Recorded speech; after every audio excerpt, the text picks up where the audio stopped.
Madhava Kunja Bihari Madhava Kunja Bihari Vijanabhava Girivardhani Jaya Gopi Janavana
Srimad, His Divine Grace, Srila A.C. Bhaktivedanta Swami, Srila Prabhupada, Shankaraj, Srimad Bhagavatam, Ki, Go Premanandi, all glory to the assembly, all glories to the lotus feet of Shri Guru and Guru.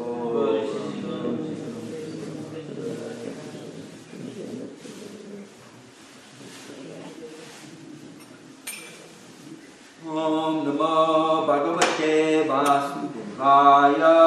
Om Namo Bhagavate Vasudevaya. Om Namo Bhagavate Vasudevaya. Om Namo Bhagavate Vasudevaya. Om Namo Bhagavate Vasudevaya. Om Namo Bhagavate Vasudevaya. Narayanam Namaskritya Naram Chaiva Narottamam Devim Saraswatim Vyasam Tato Jayam Udiraye. Before reciting the Srimad Bhagavatam as its other means of conquest, we first offer respectful obeisances to the personality of Godhead, Lord Narayan. Unto Narayana Rishi, the supermost human being, Mother Saraswati, the goddess of learning, and Srila Vyasadeva, the author. By regular attendance in classes on the Bhagavatam, by rendering service to the pure devotee, all that is troublesome within the heart becomes destroyed to practically nil. In thus loving service unto the glorious Lord, who is praised with transcendental hymns, becomes established is an irrevocable fact. Srimad Bhagavatam, Canto 1, Chapter 17, Punishment and Reward of Kali, text number 10 and 11. And I guess we have just 10 on the board. Yasha Rastre Praja Sarvas Yasha Rastre Praja Sarvas Tashante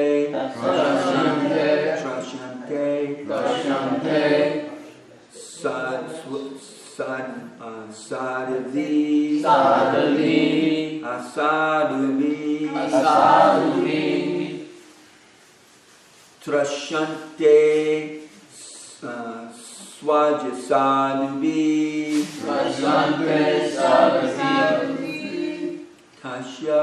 Tasha Matasha Nashanti Tasha Matasha Nashanti Kirtir Ayur Ago Gati Kirtir Ayur Bhagogati Yasharastre Praja Sarva Trashante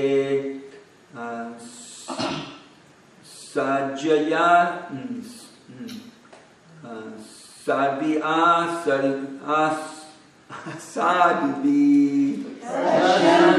Sadvi Asadvi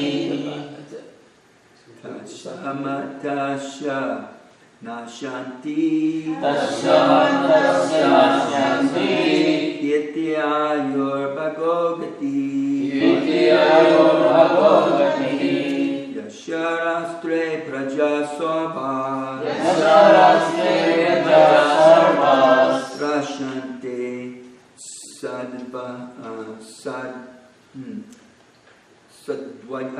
Sadvaya Sadhuvi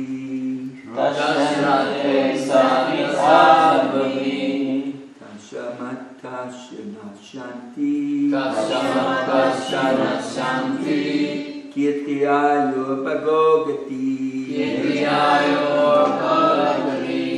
Yasharastre Praja Sarva Prashante Sadhuvi Asadhuvi Tasha Matasha Nashanti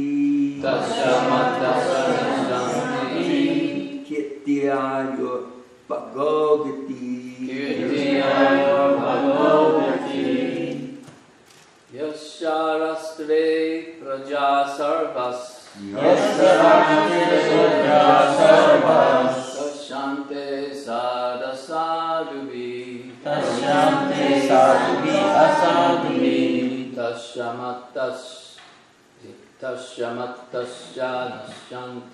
Tashamatasya Nashanti Kirti Ayur Bhagogati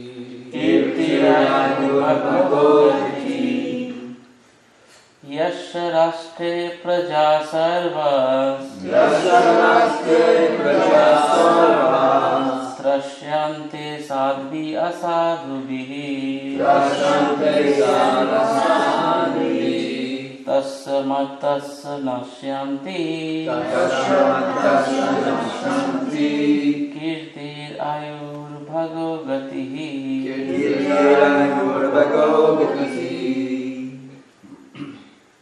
Yasharastra Praja Sarvas Prashante Sarvasudhi Tashamatasha Nashante Nityaya Bhagavata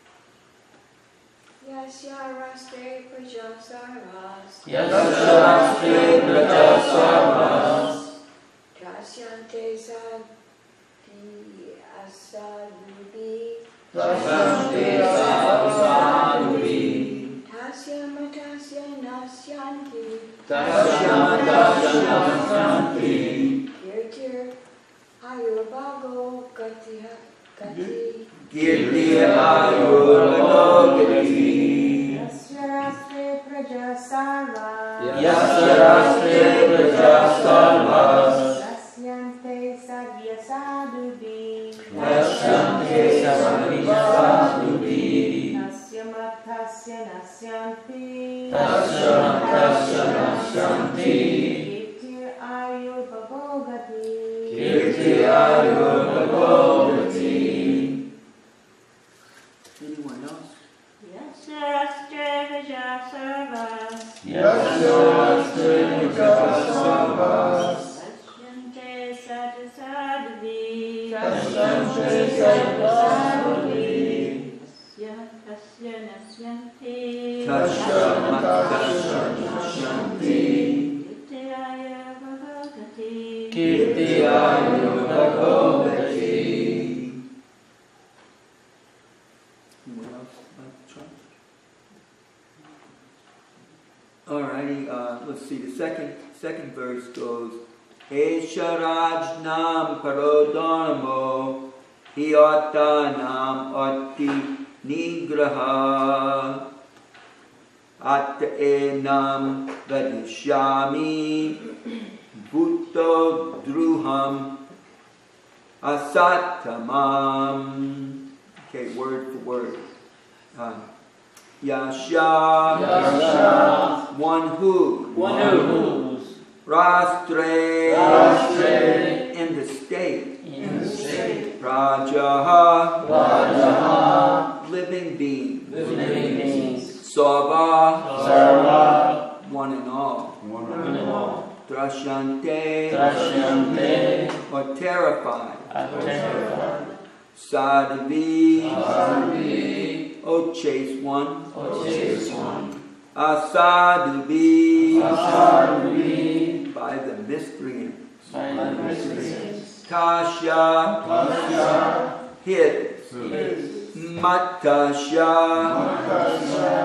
of the illusion,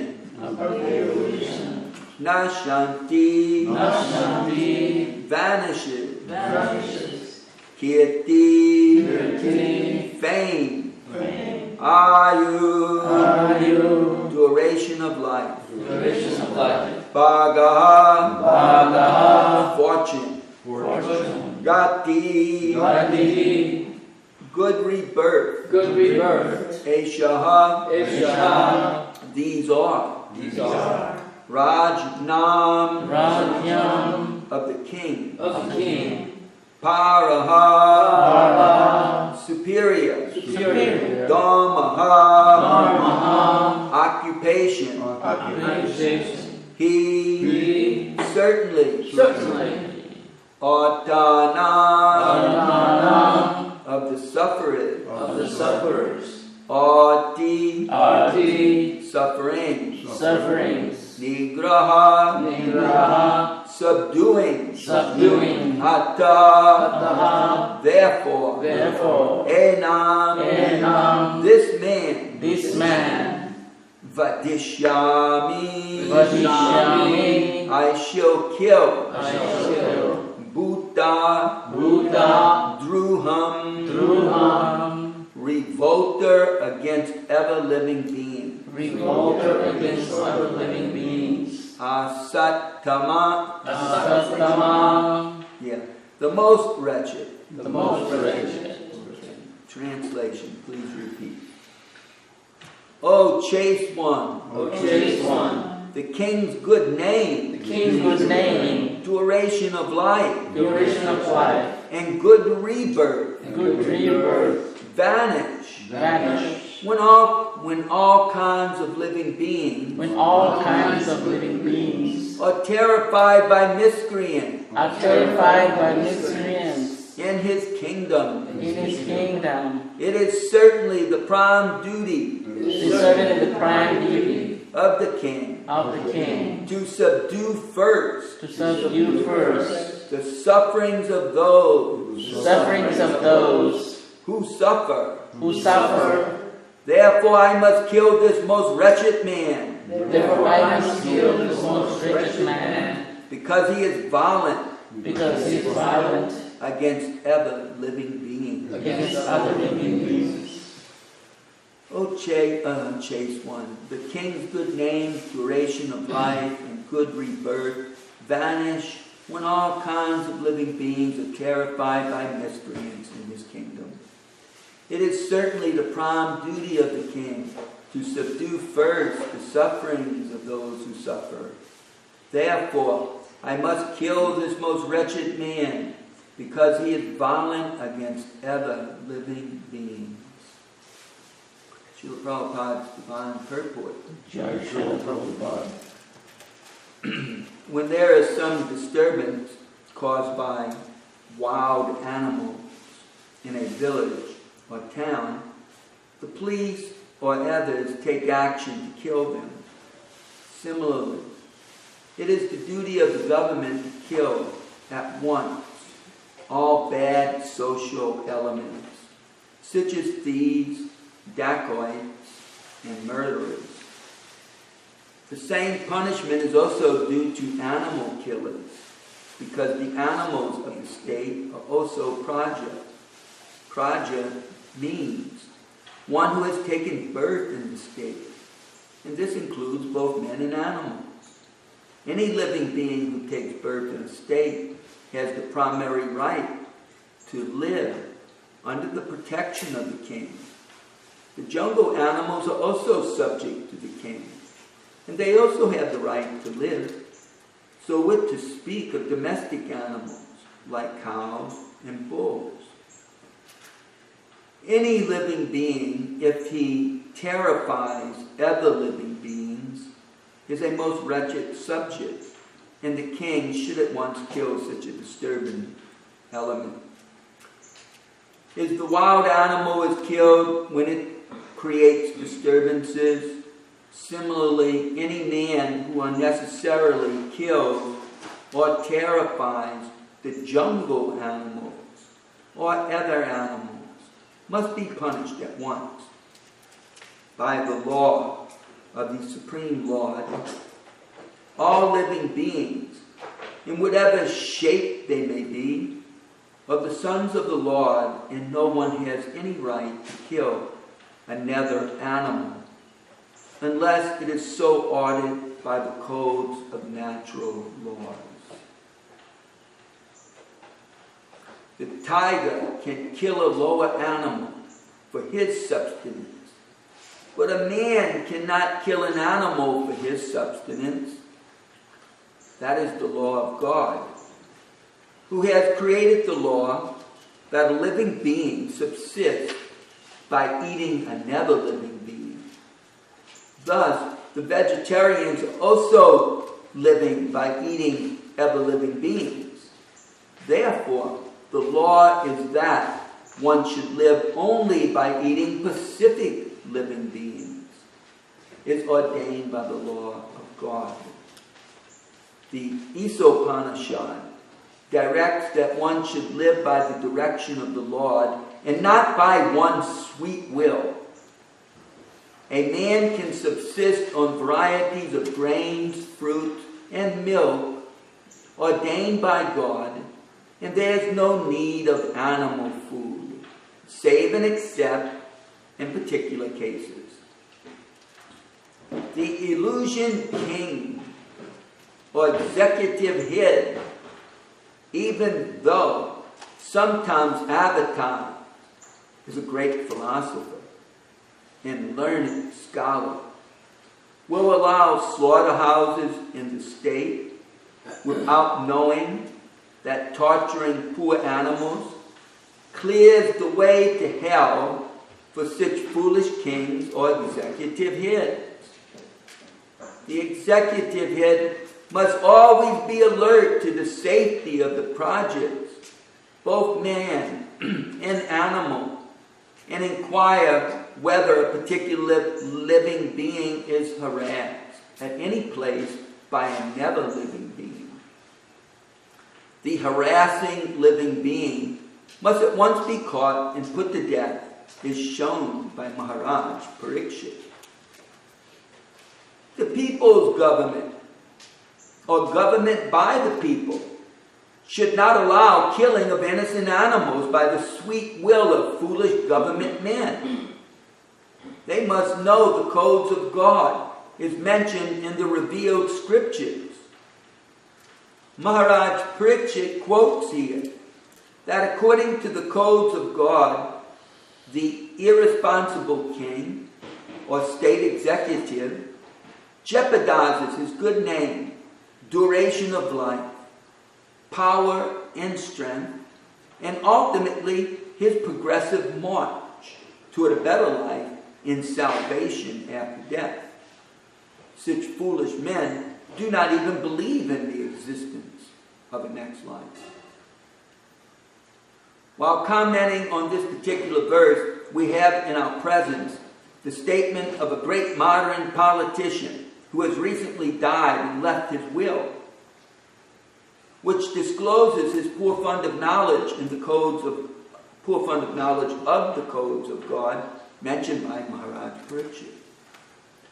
The politician was so ignorant of the codes of God that he writes, quote, "I do not believe in any such ceremonies, and to submit to them, even as a matter of form, would be hypocrisy and an attempt to delude ourselves and others. I have no religious sentiment in the matter." Unquote. Contrasting these statements of a great politician in the modern age with those of Maharaj Parikshit, we find a vast difference. Maharaj Parikshit was pious according to the scriptural codes, whereas the modern politician goes by his personal belief and sentiments. Any great man of the material world is, after all, a conditioned soul. He is bound by his hands and feet by the ropes of material nature. And still, the foolish soul thinks himself is free to act by his whimsical sentiments. The conclusion is that people in the time of Maharaj Parikshit were happy, and the animals were given proper protection because the executive head was not whimsical or ignorant of God's law. Foolish, faithless creatures try to avoid the existence of the Lord and proclaim themselves secular at the cost of valuable human life. The human life is especially meant for knowing the science of God, but foolish creatures, especially in this age of Kali, instead of knowing God scientifically, make propaganda against religious belief as well as the existence of God, even though they are always bound by the laws of God, by the symptoms of birth, death, old age, and disease. Thus ends the Bhagavatam purport to the 10th and 11th slokas of the 17th chapter, The Punishment and Reward of Kali, first canto, Srimad Bhagavatam. Srila Prabhupada Ki Jai. We offer our respectful and humble obeisances to His Divine Grace, Srila A.C. Bhaktivedanta Swami Srila Prabhupada, for he is opening our eyes, although they are certainly shut by the darkness of ignorance. When will Srila Rupa Goswami Prabhupada, who has established within the material world a mission to fulfill the desire of Lord Chaitanya, give us shelter under his lotus feet? Srila Prabhupada Ki Jai. So, of course, in our world, the most popular things are two of the most popular things to talk about is religion and politics. And by coincidence, the verse is somewhat certainly about that. After all, we're dealing with the life of Maharaj Parikshit, who was an executive hit. And he's dealing with the laws of God, and he's having to administer punishment for someone causing harm to an ever-living creature within his kingdom. So, in the age of Kali, which has come to be due to the reward of Kali by Parikshit Maharaj, as we'll see, Kali is not completely stupid, but he doesn't, out of arrogance, call Maharaj Parikshit some names and stand up there and spit at him and attempt to kill him. He can see the might of his adversary, and he very intelligently surrenders to him. And Parikshit Maharaj, being the noble soul he is, following in the footsteps of his forefathers, great devotees like Maharaj Yudhisthira and Arjuna, he doesn't kill someone who actually submits to him. He wouldn't consider that appropriate. The person has submitted, so therefore he has to consider another form of punishment. So he orders him out of the kingdom, but then there's no place to go. And, everyone deserves a spot. So then Parikshit Maharaj allows him to go to certain areas, and he gets a little place where he can reside. And from there, he eventually takes over everything as we see today. He is everywhere. And, everyone is at each other's throat, and everything is corrupt. It's full of hypocrisy, and we're all ready to quarrel at any moment that we feel that our boundaries have been stepped upon in one way or another. So, what to do about it is there's not much within our power to do about it, other than taking the mercy of the Supreme Personality of Godhead, who is doing something about it. I mean, after all, who else has the strength? The Vedic kings have long ago disappeared. There hasn't been one around for a long time, despite followers of the culture who have attempted to stand up to such aggression and have generally been defeated.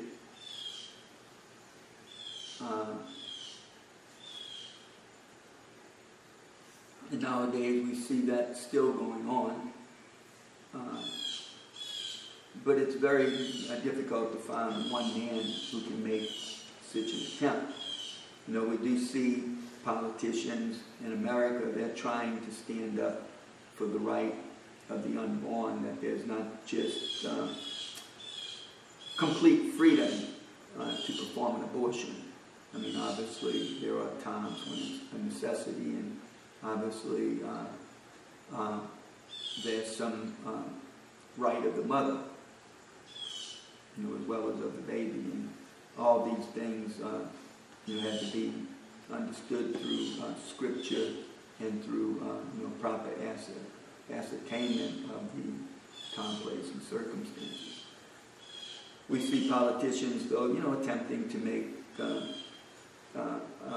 more room after taking away the complete right of that individual who has just appeared in the womb. They're attempting to give some rights back. And we see actually in India you have one politician in one political party trying to stand up for the rights of cows, which, wouldn't be even heard of in this country because it's not part of the culture.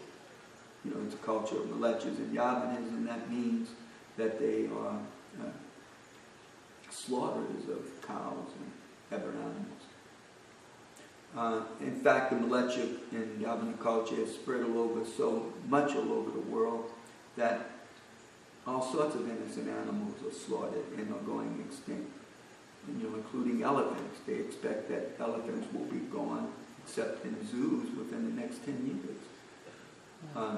There's some domestic ones that are protected in India where they're used as draft animals, but in Africa where they're still sort of wild, although there's generally not sufficient territory. There's some national parks where there's enough territory for so many hundreds or thousands. Poachers are killing them every day, and the state governments can't even stand up to it. The corruption's so bad, and it's being sold to ever big corrupt people with money who make a lot of dollars off of it, off of the ivory that comes from the elephants. So elephants, wolves, all sorts of creatures, lions, tigers, they're all going extinct. Because, man is after wealth, short-term wealth, money, so that they can enjoy. No one's thinking in terms of their next life or the future generations, but to speak of thinking in terms of the rights of animals. They somehow ever believe that whatever's here is our right to take and enjoy to the best of our ability. So therefore, we plunder Mother Earth as much as possible. Taking whatever oil and whatever way we can get it, and whatever mining, whatever we can get that we can get a buck for.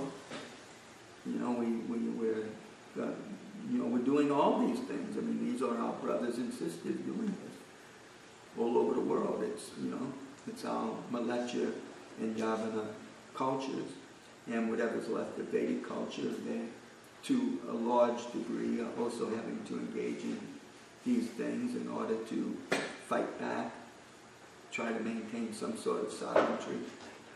If you don't have an army full of high-tech weapons, then what are your chances? What happened to the state right next to India, Tibet? Do they call it Tibet anymore? It's now part of China. It's just a province, because the Chinese moved in and took over what they considered a primitive sort of culture, religious culture, whereby people didn't have a lot of the quote-unquote benefits of modern man. So these things go on all over the world, and people, can only protect themselves as they did previously by the power of government, by the power of an army, by the power of powerful executive heads like Maharaj Pariksit. He was there to stop any such malechas and yavanas from doing such killing.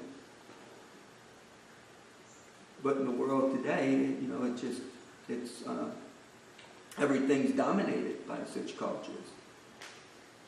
And, the followers of Vedic culture don't have much of a chance, so to speak. What can we do? All right, so go stand up. Try to use whatever power you have to make things right. It's not an easy job. We have a hard enough job just trying to distribute our spiritual masters' books. We have a hard enough job just trying to have one farm where we protect a few cows and try to grow some vegetables and house some people who have faith in this culture. To speak about standing up and changing an entire society, is it possible? By the power of God, God can do anything, and God, has descended, is Sri Chaitanya Mahaprabhu, and he stood up to these malechas and yavanas in a way that was not similar to Maharaj Pariksit as far as Kshatriya warriors go, because he was not a Kshatriya warrior. He appeared in human society, and he didn't appear as a Leela avatar, or an avatar that comes to perform a specific act like Lord Nrsimhadev, who could stand up against the mightiest demons, and put on a one-show performance, so to speak. and do what had to be done right away. Nor like, Varaha or Matsya.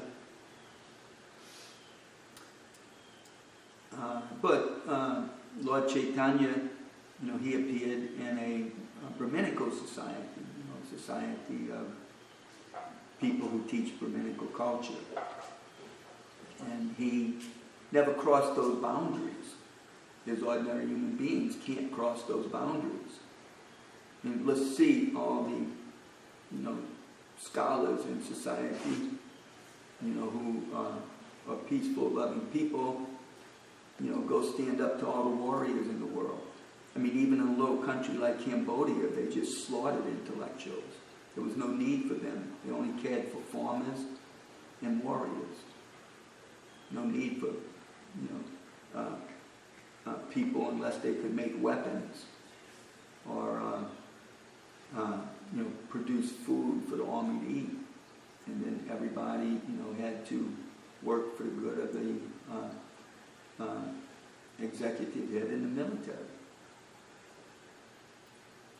And they didn't even care for lawyers because the law was the law of the executive head, the dictator. I mean, he knew what the law was, and you just had to listen to him. There was no constitutional law or scriptural law. So, they just, what could the intellectuals do? I mean, they just slaughtered them. So, but Sri Chaitanya Mahaprabhu, it wasn't like that. Of course, he's God, so he, when he appears, he has unlimited influence. And even the Muslim kings would surrender to him. And, give him the right to perform his Sankirtan movement. So he fearlessly took shelter of the holy name and chanted the holy names anywhere and everywhere, throughout the subcontinent of India, despite the Mohammedans being completely in charge of all of northern India, where he was from. So, by his grace, Krishna has descended as the holy name. And if we engage in this great sacrifice, despite maybe our lack of vision, we may not be able to see the world changing, or see that somehow ever things are working out for the better. Maybe we may not even be able to see that in ourselves even. We may feel that we're suffering as much as any other time, and as much as any other person. However, if we take advantage of what Lord Chaitanya has delivered and brought to us by his great devotees in our modern age, beginning with Srila Bhaktivinoda Thakur and his powerful son Bhaktisiddhanta, and ultimately by his divine grace, A.C. Bhaktivedanta Swami. And we take up this Sankirtan movement, and we chant Hare Krishna, and we try to distribute this knowledge in the form of Srila Prabhupada's books, and we try to maintain a nice place that people can come and find some shelter in, such culture as the books teach about. Then, we are assured of going back home to Godhead. That is the words of Lord Krishna in the Bhagavad Gita that Srila Prabhupada quoted here, just coming to Talavana for one day. He said we could all go back home to Godhead because, after all, we're following Krishna's teachings as taught in the Bhagavad Gita, and we're trying to remember Krishna and chant about Krishna. And, we're surrendering to Krishna. We're taking shelter of Krishna. So, consequently, we go to Krishna when we die. And, we may go to Krishna even when we're living, because, the pure devotee, he doesn't die. When he's living, he's trying to teach about Krishna. And when he dies, he continues to serve Krishna. So he doesn't die. He's like, like Narada Muni. Narada Muni was just a mendicant in his previous life, but he was always remembering Krishna. And when he died, he immediately went to Krishna. Krishna gave him a certain job. All right, in your next life you become Narada Muni, and you go around helping me in my pastimes, and you be the teacher of the Devas and whatever other living entities have the good fortune to come into your presence.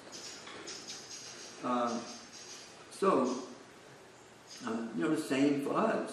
And we don't have to try to do what even Lord Chaitanya didn't do. Lord Chaitanya didn't try to create a military revolt, and he didn't create an insurgency against the Mohammedans.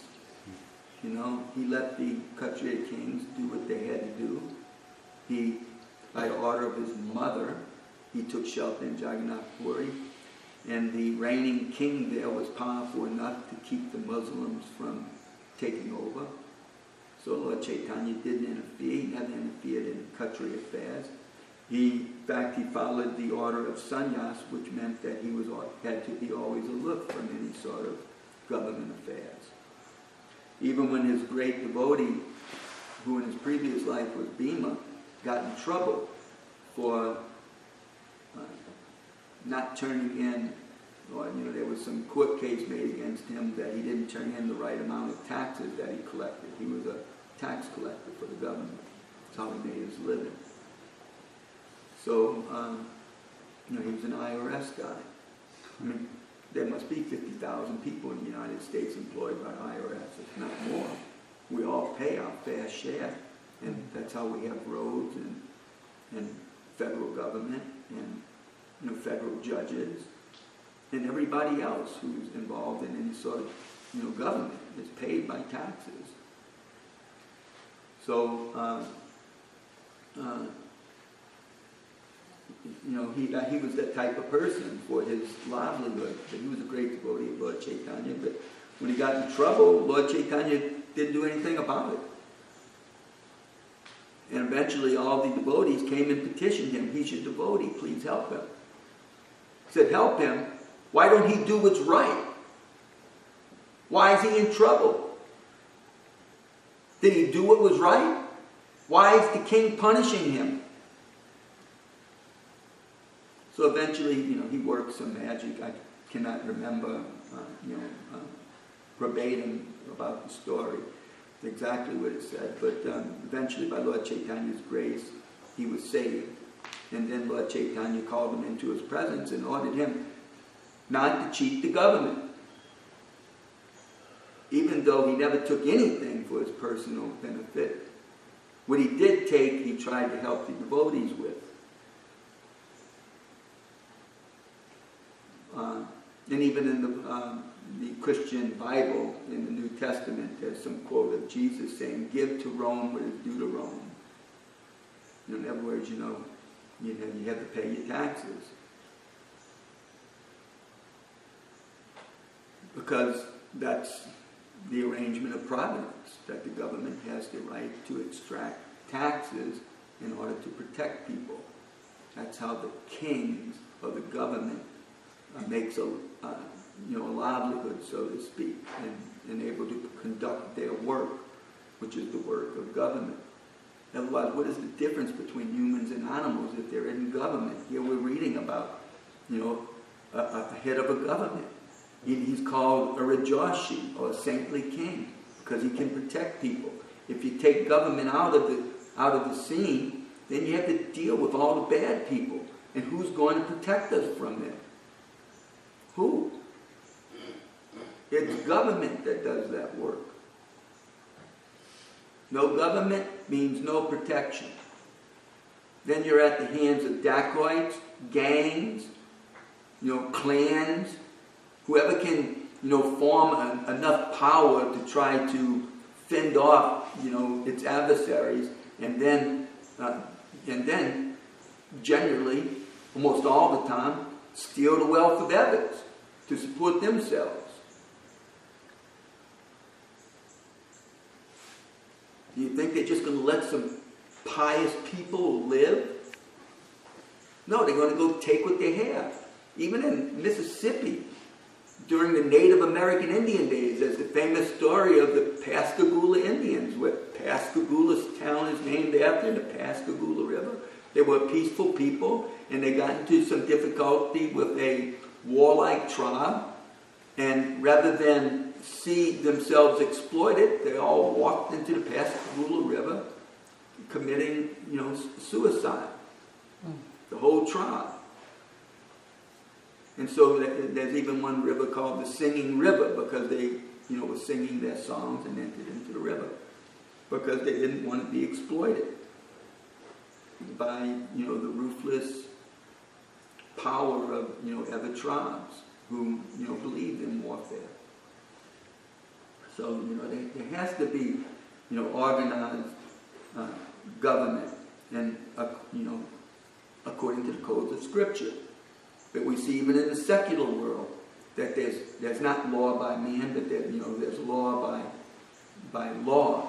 Not that any man makes a law, but laws are legislated amongst people, and then, that law has to be administered, properly, equally to all people, and, including even government heads are subject to the law.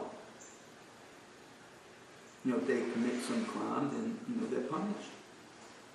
So even in a secular world, that what separates, humans from lower class people is that they work according to law. That people can see in black and white, they know what the law is, and if you follow the law, then you're protected. If you don't follow the law, then the government has to take action. So, the same with scriptural codes. There's a law there that has to be followed. Anyhow, even though Lord Chaitanya was living in under the codes or under the laws of a militia government, he didn't create an insurgency, but he went about chanting Krishna's names and following the Vedic principles and teaching others to do so. And when Srila Prabhupada came here to America, he didn't try to create some insurgency against the slaughterhouses and the liquor shops. He just taught the principles for his disciples to live by, and told us to chant the names of God and go out and teach other people to chant the names of God, distribute our books, and make a facility for people that they can come and live a life that's free from intoxication, gambling, meat eating, illicit sex. Even if we had to grow our own food. And, he put an emphasis on being able to have our own places where we could do that ourselves. We could make as nice of food products as possible without being exploited by those people who make a buck off of growing food. And therefore, do all kinds of things, in order to not waste anything, but to get as many dollars out of everything as possible. So we're very fortunate in that way, and it's not an easy task. I mean, even to get to this point has been so full of difficulties you can't imagine. It's a whole story in itself. I mean, do we think that things like this just pop up? It just popped up,